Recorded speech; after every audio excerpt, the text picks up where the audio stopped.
Well, it's fun to talk about hormone myths because these myths stick around because there's no way to disprove something if there was no evidence in the first place. But this can really impact our practice, and we don't want to follow the myths, we want to follow the data. So I started this presentation at the last A4M meeting, and this is the continuation. We're going to expand on some cases and take some new ones. We'll approach this in the form of all little case presentations. They all happen to be physicians as patients, which is pretty typical of my practice, where about, again, half the patients are docs. And, well, let's see where it goes. Our first patient is a 60-year-old physician with an acute MI, congestive heart failure, tachycardia. Got some thyroid lab here. TSH, 3.5. What is that normal range of TSH anyway? It's getting lower all the time, huh? Free T4, 1.3.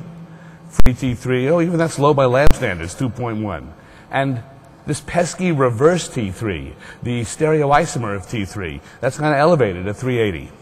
So this patient, he's a pretty sick guy. MI, CHF. Would you treat him with thyroid? A lot of people might think you were crazy. Won't thyroid rev him up more, cause dangerous arrhythmias? Well, here's our first myth. Thyroid's dangerous for the heart. I think this is so important that this myth be abolished from medicine, because you can see how helpful it can be. Of course, there is such a thing as hyperthyroidism, and that is associated with atrial fib.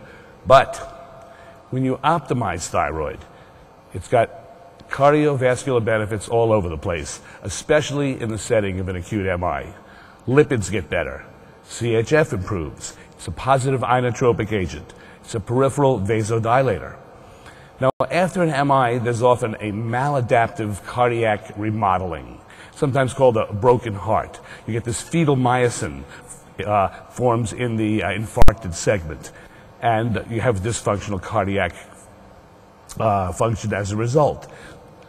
If thyroid can be normalized, you can prevent this maladaptive remodeling. So QT interval will be normalized. That's good. Less arrhythmias. There's independent papers showing CRP is lowered. CRP, of course, is a marker for inflammation, but it's bad stuff on its own. It's inflammatory. Homocysteine lowered. That's inflammatory. Arterial stiffness improves, and endothelial dysfunction improves. Now, there's very often low T3 in sick patients. It's a maladaptive hibernation mechanism. The animal's sick, what to do? Go into hibernation. Shut your thyroid off. Hide in your cave. But as I said, it's often maladaptive. So there's bradycardia, there's diastolic hypertension, again, lipids are bad, endothelial dysfunction, homocysteine goes in the wrong direction. If you had to pick a marker of who's going to die in cardiac patients, low T3 would be one of the most potent predictors. It's a stronger independent predictor of death than lipids or even ejection fraction. Again, why is that? This maladaptive hibernation. The higher your free T3 in the setting of an acute MI, better survival rates. So this euthyroid sick syndrome, again, the hibernation effect occurs in acute MI.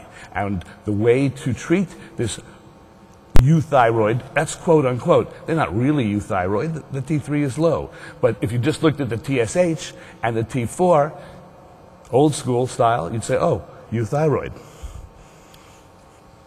Now, one example of this, which again is counterintuitive, is treating CHF with IV T3. And there's a whole series of recent studies showing the improvement. And this wasn't a drastic measure. It was just using intravenous T3. You probably don't have that on the shelf anyway. This is a study to maintain free T3 in the normal range. What happened? No side effects, no arrhythmias. What about the heart rate? Did you over-rev these patients with CHF? No. Heart rate actually decreased. BNP as a marker of CHF improved, and the ventricular performance improved. So here we have the whole cycle. Acute MI, cardiomyopathy, you get impaired cardiac contractility. You've got a lot of inflammatory cytokines. CHF is an inflammatory state. These inflammatory cytokines will stop the conversion of T4 to T3, make more reverse T3, the stereoisomer that blocks the receptors, and this will promote the pathologic cardiac remodeling. So the infarcted segment won't be functional. So here's a series of papers. This is your journal club on how thyroid rebuilds heart after MI.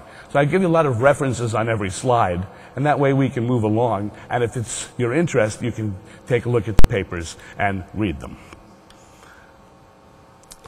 The mechanism of improving this whole vicious cycle is blocking the inflammatory cytokines.